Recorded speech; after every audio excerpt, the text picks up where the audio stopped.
صبح خیر.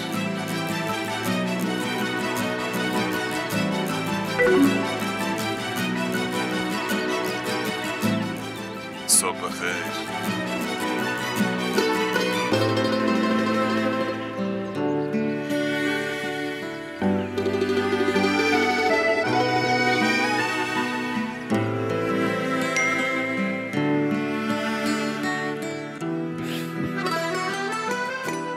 باشه، صبحونم رو میخورم.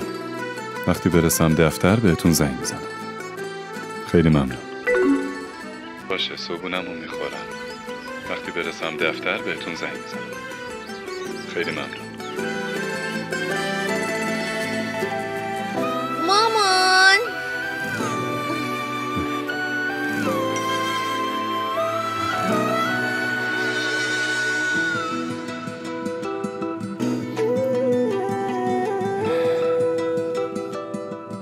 راستش قراره برای رامشا خواستگار بیاد. منم دست تنهام والا. کلی کار رو سرمه. رامشا هم دلش میخواد خواهرش کنارش باشه. بالاخره دختر بزرگمه. اومدم اجازه بگیرم الینا رو با خودم ببرم.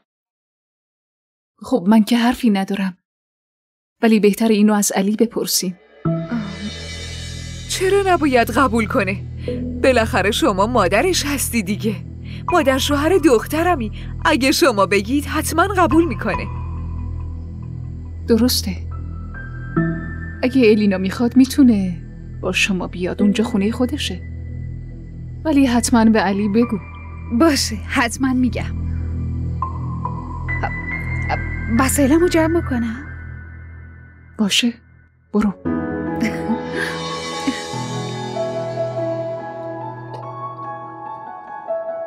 بفرمایید چایی. باشه، ممنونم. حالا خواستگار از آشناهاتونه؟ نه، در واقع غریبه است.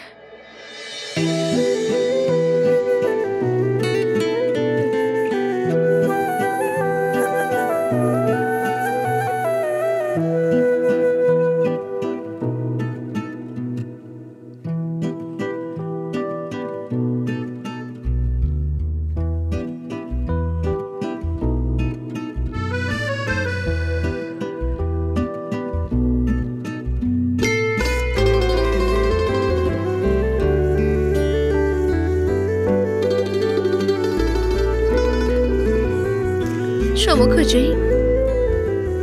تو دفترم.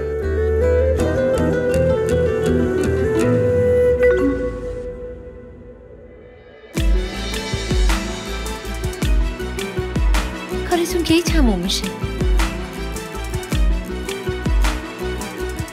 چند دقیقه دیگه تموم میشه.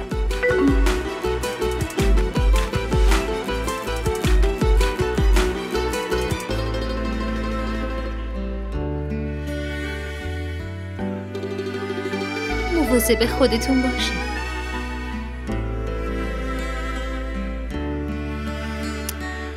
باشه.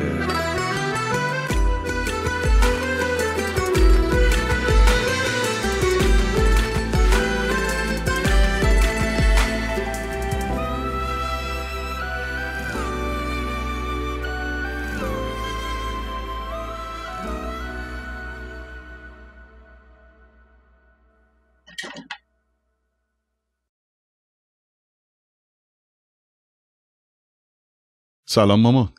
سلام پسرم. برات غذا آماده کنم؟ نه، شما چرا زحمت بکشید؟ الینا که هست. الینا بهت چیزی نگفت؟ چی باید میگفته که نگفته؟ بهش گفتم که به تو زنگ بزنه. من شارژ موبایلم تموم شده بود، نتونستم باهاش صحبت کنم. چی گفت؟ کجاست الان؟ اون که با مادرش رفته خونه‌شون. با مامانش رفته؟ آخه یعنی چی؟ چرا بهش اجازه دادی؟ من چجوری باید جلوشو میگرفتم؟ بهش میگفتم نباید بره؟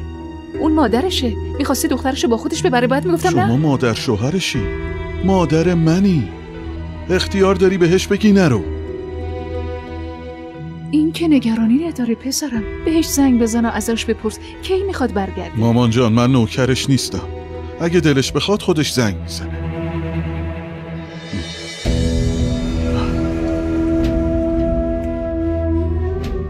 این چه شده؟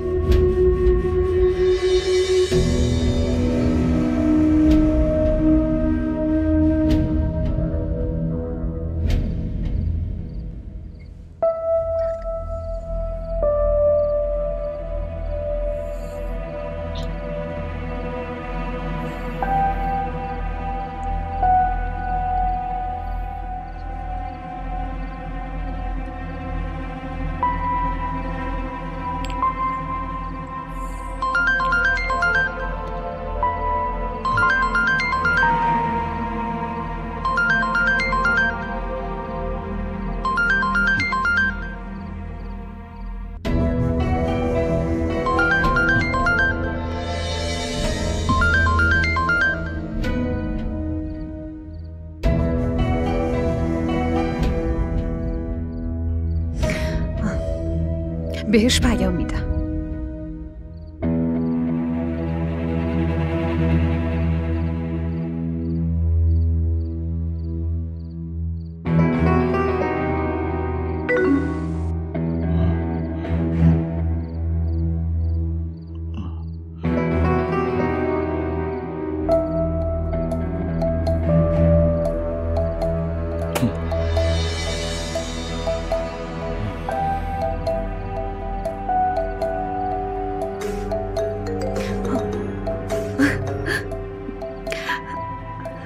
علی کجایی؟